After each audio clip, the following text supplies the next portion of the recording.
வணக்கம். இது AI cinema செய்திகள். நடிகர் சூர்யாவின் கருப்பு படம் இன்று வெளியாகிறது. சினிமா உலக செய்திகள்.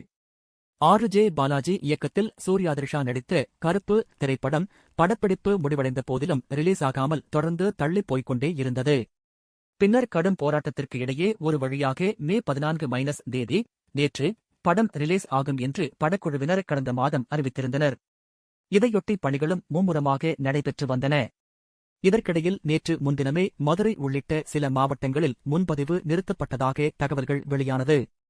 ஆனாலும் திட்டமிட்டபடி படம் திரைக்கு வரும் என்று படக்குழுவினர் உறுதிபட தெரிவித்து இருந்தனர்.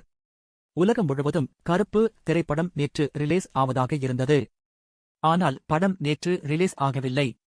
காலை 9 மணி சிறப்பு காட்சி தொடங்கி அடுத்தடுத்து ஒவ்வொரு காட்சியாக ரத்தானது. அந்த வகையில் நேற்று முழுவதும் கருப்பு திரைப்படம் ரிலீஸ் ஆகவே இல்லை.